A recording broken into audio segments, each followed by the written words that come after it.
welcome to another episode of the Keep Making podcast. Today on the podcast, we have Geeks Craft. We've got Nicole and Thure Christensen. Guys, how long have you been doing whatever Geeks Craft is? When did this start? When did the inception of the idea begin to flower, and when did you guys decide to dive head on into it? I guess I'll take that one because It's my fault we're doing this. So I had a personal Instagram account under my personal name. And at some point last year in 2019, right at the beginning, I decided to spend our tax refund on a Glowforge because I kept seeing them. I saw a review on Test and I'm like, you know what? I want to laser cut things. I like crafting. I think that'd be a fun endeavor.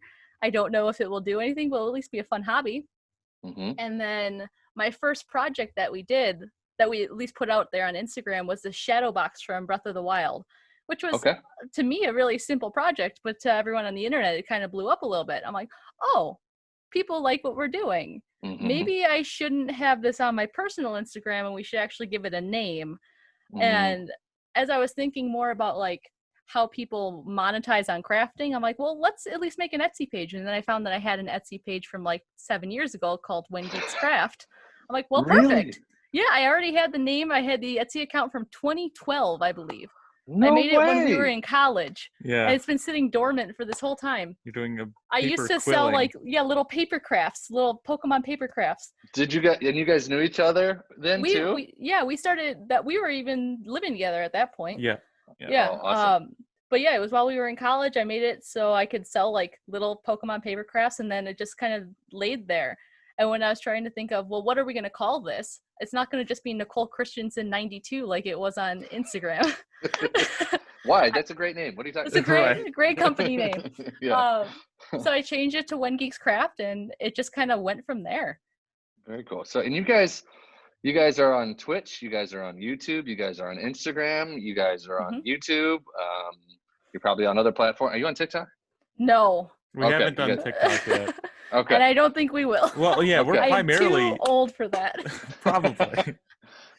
We're primarily YouTube, really. Yeah. The videos are kind of. We just started Twitch this past map because if you didn't notice, I'm paying attention when it comes to like the different platforms that you're on. Yeah. It was because of the overwhelming questions we get about every single process of the map. I'm like, screw it. Let's just Twitch stream it. That makes a lot of sense. That's pretty smart because a lot of people, especially on our lives when we go live, there are a zillion questions that generally have like nothing to do with whatever the heck we're actually doing in that moment. But there's always a billion questions. But that's the thing, yeah. Yeah. So you had an Etsy account from 7 years ago that serendipitously had the name Geeks Craft. Why did you come up with that name then? Because I was crafting little Pokemon. I was doing that. I was doing quilling is what it's called. I was doing quilling paper crafts of little Pokemon characters. And then I was also selling little circuit board sculptures. Like I was hot gluing circuit board. You were just kind of exploring a bunch of things. Yeah, just kind of messing around with crafts in your free and stuff. time. And then that kind of died when I was finishing up college and I was starting my first career. And then we were getting married, so I was focusing on like wedding crafts and stuff. And then we started playing D&D, so it moved into miniatures. And then when we finally bought this house and I got the Glowforge, it was just like, oh, this is the perfect time to do something else. Nice. Let's just keep shifting around. So Thure, when you were you crafting during this time, or were you doing other things during college? When did it become a joint effort for Geeks Craft? So I've always been a tinkerer on stuff, just in different places. Not consistently, but like I'm not. It's nothing new to me to really do that kind of stuff that we've gotten into, but I think the first really big project that I was involved with on the making side for Geeks Craft was our Chillrend sword, which was our resin poured sword. That we made. I came to him and I'm like, I want to make a sword, but I want to completely resin pour it. I just wanted to be a big block of resin. He's like, okay, well, let's figure it out. Right. And nice. And we worked together on it quite a bit in the beginning, and then I just kind of I think you got distracted by other stuff or I something got frustrated with it. Yeah, you. I love Thure. You're like being very kind about it. I don't Like, no, remember. got really pissed. I don't want to say I took it over because But you super did, 'cause I was did. annoyed. Yeah. So I was the one that was doing kind of the fine tuning details on that, which was new to us because we'd done a little resin pouring at the time, but really doing post work to that kind of a thing was new. So all the Dremel work and all that kind of stuff to kind of bring the final shape in tune was cool. But yeah, that was the first big one, and that would have been Yeah, That was in October. October of last year. That was October of last year. Okay, so that really hasn't been like that long, and you No. guys, I feel like you're definitely starting to experience growth on YouTube and other areas. It seems like you guys are starting to get some traction in those arenas. Do you feel that way? Or 'cause obviously this is still, I'd say, a hobby, because obviously you guys still working, or are you guys, is this like full bore where this is all you're doing now? So we both work confused. full-time. Oh, no. We both still work full-time jobs. We just got off the clock. But the goal is for us to eventually do this full-time. That is the end-all be-all goal. Where we're in a very good spot with When Geeks Craft, with the different channels we have funding coming in. We have a strong Patreon network. We have a strong Discord community that hangs out with us every day. Okay. The community that we're building is so tight-knit and supportive. It's been insane. It's really cool. It's so cool. Can we stay in that vein for a little bit? Because I think I actually wanted to go there later, but the truth is, like, you guys have a lot of people around you that clearly love what you do, and you guys even talk about it in your videos, like, thank you for our Patreon supporters and everything like that. And I was like, who are these people that are already, like, normally it takes, you got to be at a certain level to really get some support, but you guys have really, you already have your 1,000 fans that are really dedicated to you. So one thing I like to pride myself in is being really good at business. I went to business school. Wait a minute. Let me humble brag for just one moment. Really good. Let me humble brag for a second. One thing I find it really fun to find different ways to move this business into something that's more viable, and how to get into every little nook and cranny of it, and then how to do kind of what you guys do, where you leverage everybody that likes you a lot and keep them in your back pocket. So it's probably not great, but I work 2 full-time jobs. Like, I probably put just as much time into When Geeks Craft as I do my current job, if not more. Right. Yeah, it's a nonstop work ethic thing. And I think that's why we're able to grow as much as we do. Like, I rely on Thure a lot for everything, but that's all the behind the scenes stuff. If you're talking to somebody on social media, it's likely me. Right. And and I'm the one pushing everything because it's just what I like to do. I personally find that kind of aspect fun. Cool. That makes a lot of sense. I don't know if we've been lucky to, or if just kind of, I don't know why we got that kind of first 1,000 hardcore fans. Because this is a total marketing thing, but Seth Godin says all you really need is your first 1,000 fans, and from that, everything will if you take care of those people, everything will come happen after that. I suppose part of it is just, it's so easy to keep in contact with those people now, like through Discord. We're working, but Discord can be up and we can still be conversing or bring things up, or somebody like sharing videos with each other, just talking about each other's lives. So it's like we're really engaged. I think we have like 100 plus people in the Discord, but maybe 20 or 35 maybe are really active. That's the fun part, has been to see, because whenever you start a Discord like that, obviously the people that create it are going to be the ones that are most active, but it's fun to be away from it for a while and come back and it's full of conversations. And it's like, we didn't really develop these are all the kind of people that have jumped in there and are conversing, which is really cool. And then of course you see the projects they're doing, it's like, wow. You guys are better than us. Yeah, this is crazy. Yeah, this is some cool stuff. Especially, I really like to see the conversations on the stuff that I'm not as familiar with, like the fine woodworking, or some of the other. Yeah, the other types of making that I'm just not as familiar with, because those are the cool. That's what's really interesting. Yeah, It's we like, have oh a wow, wide network, and it's really fun. That's to awesome. See what they're all doing. So, in that vein, obviously you guys are pretty niche. Like when it, like your name is Win Geeks Craft. You're kind of in the geek vein. The cool thing about geekness, if I can use that term, is that it has definitely become a lot more mainstream than it used to be, which I think is it's about time, because there's been plenty of, I'll say us in the background doing like I used to make Warhammer figures and paint them and like do that kind of stuff when I was in high school. And I didn't tell a soul because I was also an athlete. And I was like, I can't tell any of no one can guys know that I do this like on the weekends, because they're going to be like, what? You know, like that kind of stuff. But come to find out, like a lot of people did that kind of thing. They just kept it very quiet about themselves when they're younger. And I'm 34 now, so I have no shame. My shame is completely gone. The second you become a dad, like shame has to leave you. It can't stay present.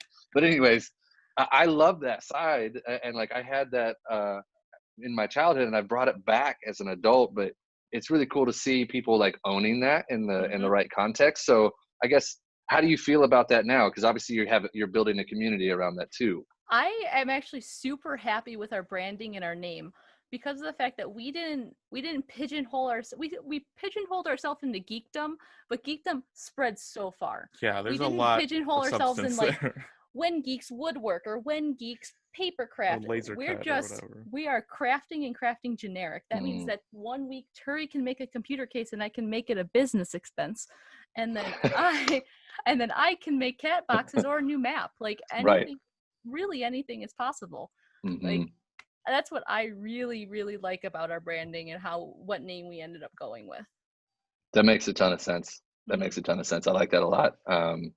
And so I guess I want to move it towards your projects, because I'd love for you guys to talk about your favorite project that you've done yet, and then maybe talk about one that was an absolute nightmare that you haven't shared with the world at all because it couldn't even make it to the light of day, or it was like a hardcore learning one that just took a lot longer than anticipated, because of the learnings that you had to go through.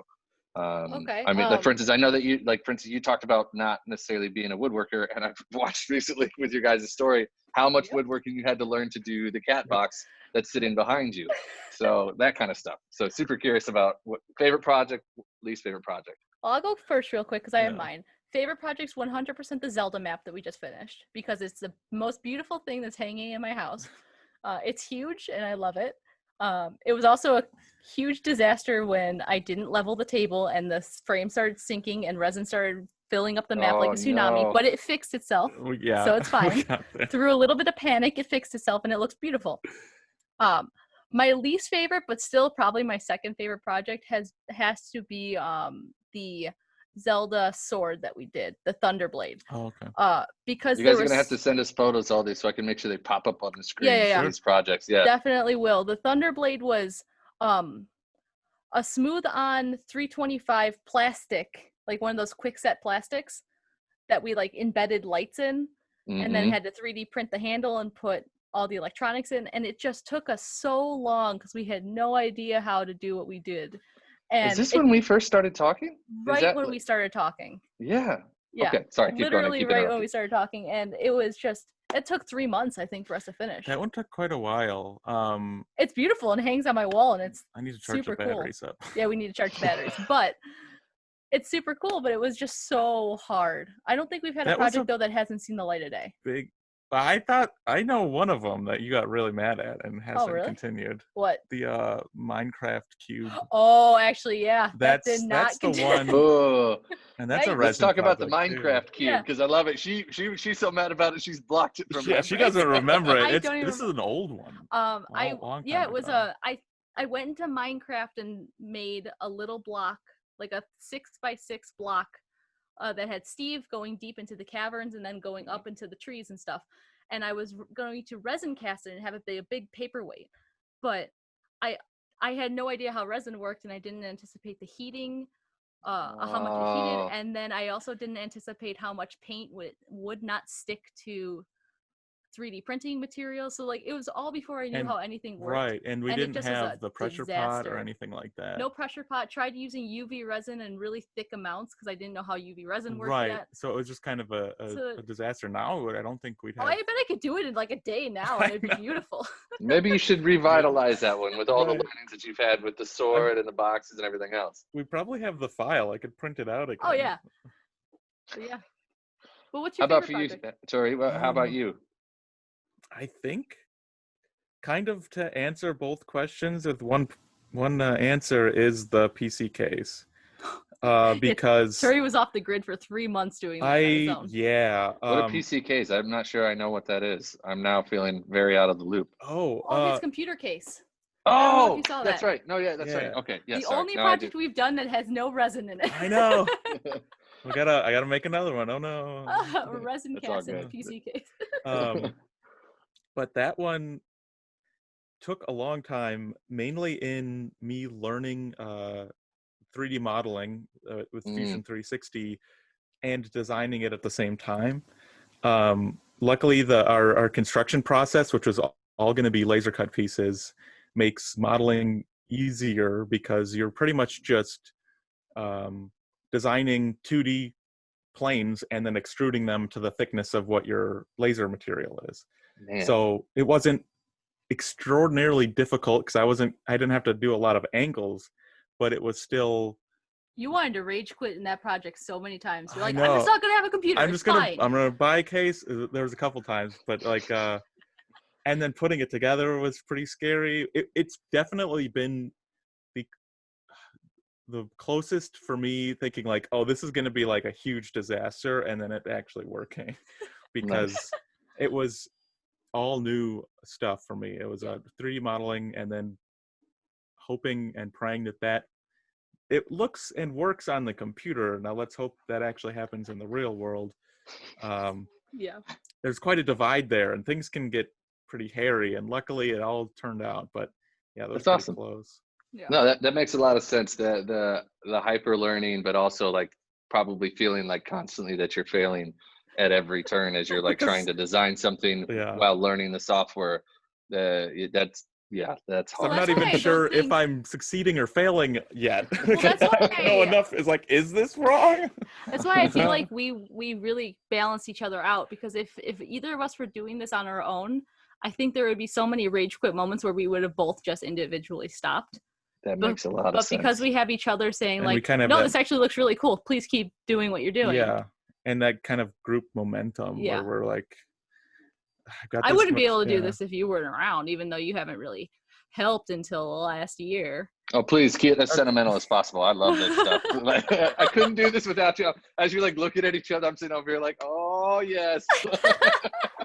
This is wonderful. This is as sentimental as it gets after we've been together for a decade. Okay, yeah. Well, I appreciate it. I think it's great. Because I imagine like trying to run a YouTube channel on top of and all the social work, and then like also do you guys sell your projects ever? Do you ever have people that want to buy things off of you and like or do projects on the side? Like that's a lot of work in addition to living together, working at home. I'm assuming you guys are working at home during the season that we're in with COVID. That's a lot, but it seems like you guys navigate all those waters really well together, which is really cool. And what's been really good is the fact that we've been able to move away from selling product through other revenue channels now that we have coming in. So I don't have to worry about selling a map every 2 weeks. I can focus on new projects entirely. And then you can take the more really interesting. I'll take commissions if it's for things that I really want to do. Like when a different YouTuber, Kyle Hill, wanted a map, and I'm just like, absolutely, I will make you one. You're still paying me, but I will make you one. That's awesome. So that one of the questions I wanted to ask is if someone wanted to pursue a similar path that you guys went down, what are some pointers that you would give them when it comes to one, just making in general and in the sphere that you guys are in, but also like when it comes to mold making and casting, because you guys have had a lot of learnings over the last, I'd say, especially 6 to 8 months in that realm. What would you tell someone as they're diving in? Definitely don't be afraid when you fail. It's going to happen. Keep the momentum going. leverage your network for tips. That's been one of the most helpful things. Like, I go to you guys, especially in the beginning, kind of a lot with questions. And then I went to a lot of the people in my network that utilize resin to make sure that we're doing just maybe close to the proper thing. Mm-hmm. So don't be afraid to ask questions. You're not a failure for asking questions. But if you want to go down this path of having a full-time job as well as maybe starting this as a future career path, you have to be willing to put in way more effort than you think if you really want it to go. Yeah. Because it's a full-time commitment if you want to make it real. And if you're working a job on top of that, it's even more sleepless nights of being stressed, but it all comes out to something that's really fun in the end. What would you add to that, Terry? I was just gonna say, yeah, get used to kind of swimming in the unknown. If you're in the middle of a project, it's like, I think I know that this is the correct direction. As long as it's a safe direction, you just keep going down it, because either it will or it won't. But at the end, you'll know. And then that's kind of the thing, is we have a good base on how making is kind of a lot of the base level stuff, but it's getting into the more difficult, tricky stuff, which is, it's becoming more fun too, because we keep ending up with good end project and products, which is really cool. That's cool. Yeah, it sounds, from what I'm hearing from you guys, is that there's really no room for fear or insecurity, because in order to keep the momentum going, those things will just derail the momentum. So you guys are really kind of pushing all the, I mean, we're all human. Like, the insecurities are like, I don't know what I'm doing. No one likes to not know what they're doing. But the truth is, you guys are constantly going like, cool, we're going to make a cat box. How do you make a cat box? Yeah, and that whole project came from us sitting at each other's desks and us watching the cat sitting in a stupid Amazon box, and then looking like, we need to make a better one. We can figure it out. Gross. So always just be willing to learn something, even if you have no idea how.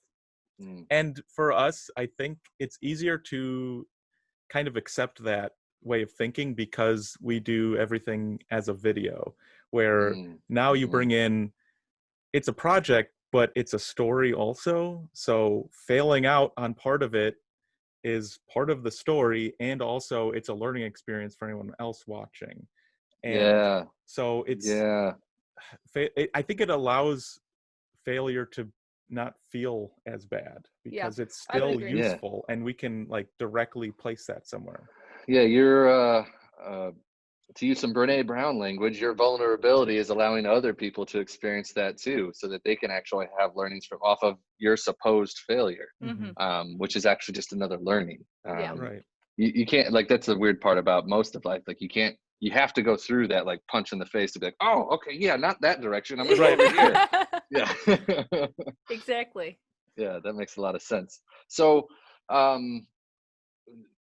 obviously you had the Minecraft cube failure. Are there any other ones that you guys are like, ooh, this is really good? And it doesn't have to be within the resin or mold making sphere. I just genuinely, like, as it comes to, like, as Wind Geeks Crafts has evolved, what are some things that you would want to share with other makers in the realm of failure that have been really good learnings or lessons that you'd like other makers or creators to know?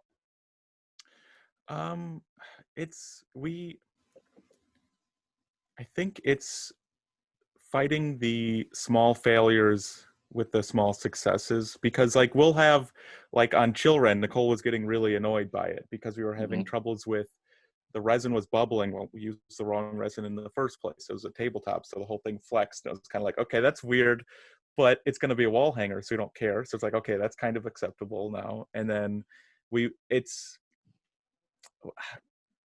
kind of overcoming the small failures. We haven't had anything honestly, that's like, really fully stopped. I had an issue with that my own horn, but again, but like really, we don't, because of the fact that we bounce off of each other so much. If there's a failure about to happen, we kind of talk through the process before we even get to there. So it's like, do you think that's a good way to go about it? No, I think you should actually probably try this route. It might be a little bit easier. It might come out a little bit better. Yeah, you're probably right. So I think we have that extra layer of safety with each other, like bouncing at least those ideas off of each other. I'll be looking at like, are you sure you wanna? Yeah, when Turi's over my You wanna shoulder, do are you that? sure you're doing that right? I don't know. You're like, wait, what? Oh, you're probably right. Are you sure you leveled the table? No. Well, yeah. Now we might want to level the table. like that could have been a monstrous disaster when the resin started just pouring over the rest of the map, because you were a week into that. Oh yeah, I was 2 weeks into hand painting that map, and then the resin came everywhere. So that would, I mean, and that at that point we couldn't let it be a failure. Like, yeah, we could. What this we ended will up, not be. well, Exactly. pretty much. Yeah. That's what it turns into, because as it was overflowing, it changed from a try to fix it with what resin's on there to just remove as much as possible, and then clean it up, and then let it set and pour it And in. we have 30 minutes to do this. Go. Right. Luckily, yeah, we weren't using a quick stuff. Otherwise, we would have been. Yeah.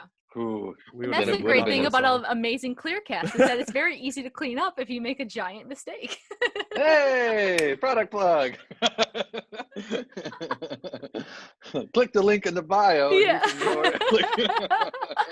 That's great. But in all seriousness, like if it was a lot of other products that if we were using like Clear Slow that has like 12 minutes and then you're screwed. Oof. Oh yeah. Like that would have been like, no, we're done. Yep. No, that makes a ton of sense. Yeah. So it is time for that selfish plug time. I am super curious. Out of the products that you've used of Alumilite specifically, which ones have you guys found that have been really fun to use? I know you guys have used a whole bunch of stuff now. I mean, you guys have made everything from dice to cover tabletop stuff. I think you've used our UV resin. I mean, you've used some of our silicones now. Like, super curious which ones you're like, hey, digging this. Yeah, I think we have 3 that we use the most and that we like the most. And it is 100% the Clearcast. We have so much Clearcast and it comes in handy so much. And then we have the That's UV our regular resin. Epoxy. Yeah. The UV resin that I throw UV resin in everything because it just works so well. And then the third one, which is Turi's favorite, which is Clear Slow, because it makes the best dice ever. I haven't done it in a little while now. I've been. But Turi was pumping out dice left and right. No, I gotta get back to that. That was really fun.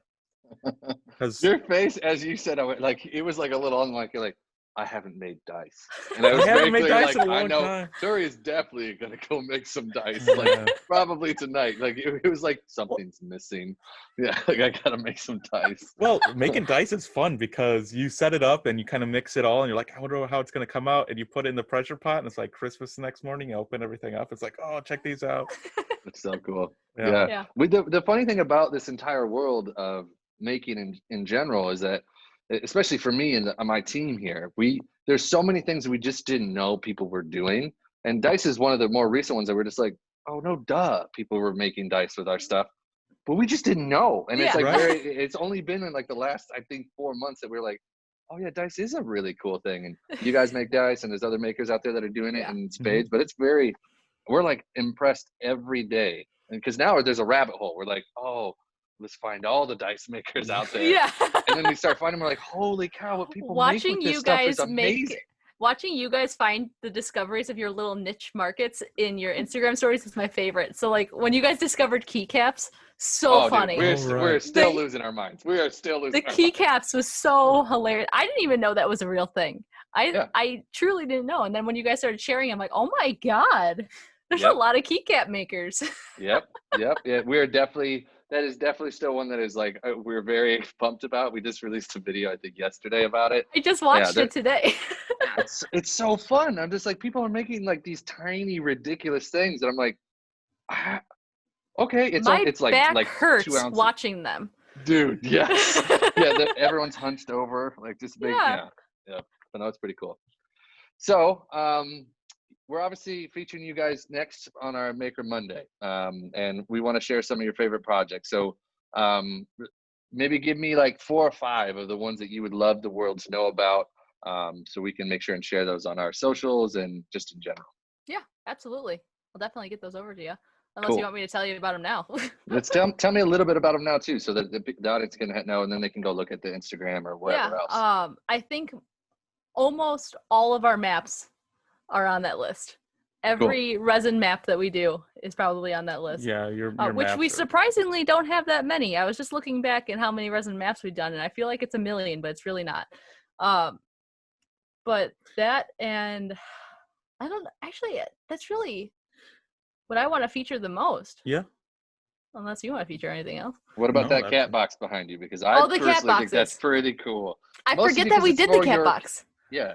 That mostly. Oh my god! I wish I could show you. I wish I could move the camera to show you the cat that's upside down on the ground behind us. But she's she doesn't even want to sleep in it. But yeah, definitely the cat box. I forget that was a resin project because that was just woodworking in my brain. Right, because that was a trick. It was really funny. I actually during the end of that one, we're like, oh good, we're at the resin part. That's easy for us. It's like usually that might be the other way around for people. Right.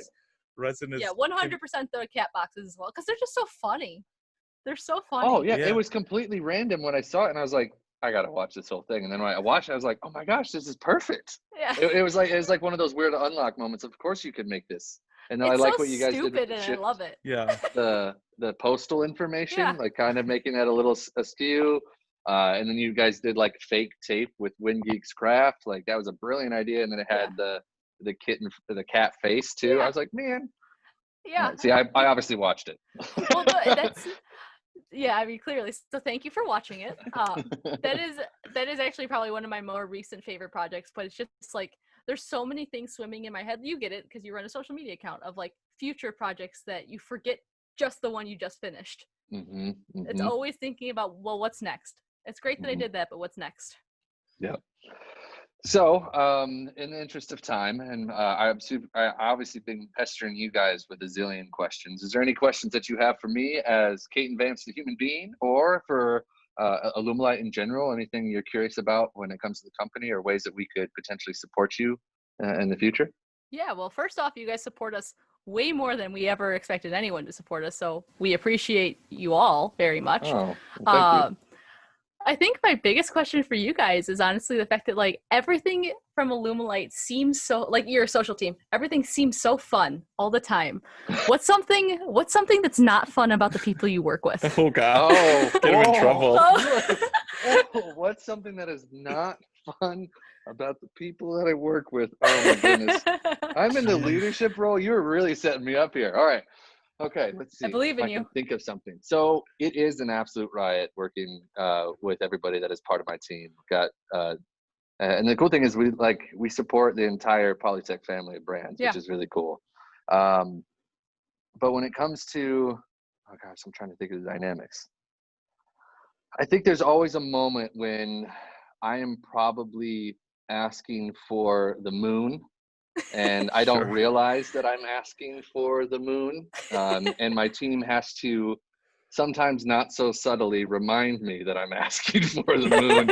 And in that moment, it's not my favorite moment because I'm like, the moon is fine. It's not that far away. We're on the rocket ship. Shoot over there. It's fine. We'll be fine. Everyone's safe.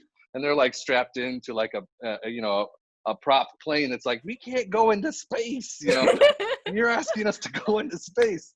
That's probably the moment that's the trickiest to navigate, if I'm speaking honestly. Is it you that comes up with the projects, or is it like a team effort to decide what you're going to make up? We all are, that's definitely a team effort, but the reality is we listen a lot to our customers at the end of the day.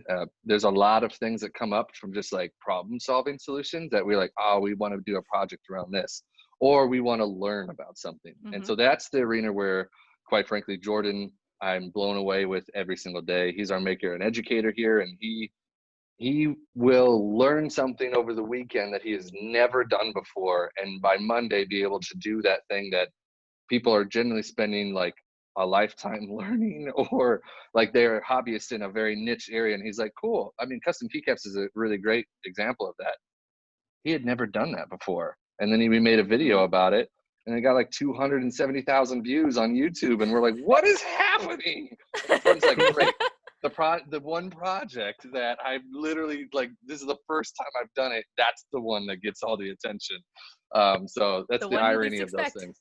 Yes. So, but I think in general, we there's a lot of areas that we would like to pursue, a lot of project ideas that we have when it comes to, I can tell you some of them, like coating shoes, for instance, when it comes to resin, like customizing shoes is a really fun area that we'd like to explore, because people do that, and there's really fun design shoes out there, but you can do that with resin too. So like, we're like, oh, that would be really fun to navigate those waters. A lot of ideas like that. So we'll see where they go. But like, you know, we have to justify everything that we do from a, is it going to provide the value that we need for the people that we interact with, like you? I mean, at the end of the day, we ultimately are wanting to help people make what they want to make. We obviously are humans too, and like, we want to make stuff too, but our goal really as our team is to support everybody else. It must be it's so different for you guys coming from a business perspective. Be like, well, this has to make business sense, but also help everyone that's buying our products. We can't just make random things because we want to. So it's definitely, you are, man, you're speaking to the heart of it right there.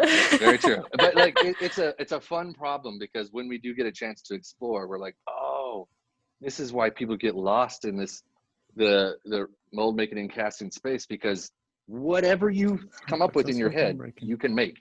That's a really exciting challenge to have, and it's also what most people are experiencing when it comes to the mold making and casting world. Like, whatever you can come up with in your head, you can actually do with this stuff. Like, that was the biggest unlock for us. We're just like, it truly is a hammer and a nail.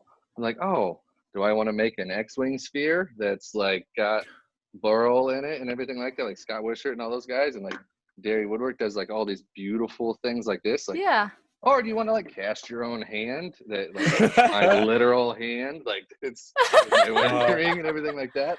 Oh, so cool. Do we want to make like foam faces? Oh God, that's like, terrifying. Don't it's make just that on my desk. Don't make that. So I guess I have one last question. Really, when I first started following you guys on Instagram, you had like 700 followers. And it seemed like you guys weren't really, I was telling Thure about Alumilite, like, oh yeah, they're the resin company I really want to be able to utilize more often, but I can't really do that yet. And then you guys started growing more on social, and social kept exploding. What finally clicked at your company that you decided that, oh, we need to really invest in social and really get out there? Great question. So Mike Foppo, who is our consumer division president, he owned Alumilite for a lot of years. And back in the day, they were making YouTube videos in like 2008, 2009, educating people how to use the products. And like, you can go back to on our YouTube channel all the way back there, and you'll see like Mike turn and be like, hi, I'm Mike with Alumilite, and like talking about a project or making something with a product. It's wonderful. We give him so much crap for it. But it's kind of in the bones of the company. But as they grew, like back in the day, they would like put out a video and then they like turn off the comments because they couldn't handle what happened with the attention that came with it, because they were still growing so much. So they had an idea about building a content marketing team that can actually support that at scale. And that's what the team is here for. So I've only been here a year, and the team has been growing pretty steadily since I joined. And we're clearly putting a lot of energy and time into this, and it's working very well. And we're humbled every single day. We can't do, if you told me that we were going to go from 700 followers, I think we're at like 12,000 on Instagram right now, and like our YouTube is growing, everything, I'd be like, no. So who's going to win the bet this year then? What number are you going to get to? You know about the bet. Okay, yeah. So I can actually show this. So we've got a bet about who is going to make it to, can you see him? Yeah, right there on the post-it wall. Yeah. So we've got bets on the number we're going to hit for Instagram at the end of the year. I think I might win, and that's not me trying to be like egotistical. Taylor said 15K. So, but if you go over it all, you lose. It's like, so I put 19,500. I don't know if we'll pass that by the end of this year, but that would be amazing if we did. But I think you guys will. I think it'll happen. Yeah, I think it'll happen. Put us down for 20. I think 20. Okay. All right. I'm going to put Gwen Geeks Craft down for 20. So you'll be right after me, because Mike Foppo, he's at 22. He thinks it's going to be 22. So. Such a weird thing to bet on. We also, the bet is awesome. Oatmeal cream pies. Like, we have oatmeal cream pies up there, and that's what we win if we win. Nice. I'm ready. Sweet. You think you're getting it? I feel confident. Cool. All right. Well, any other questions that I can answer before we wrap this up?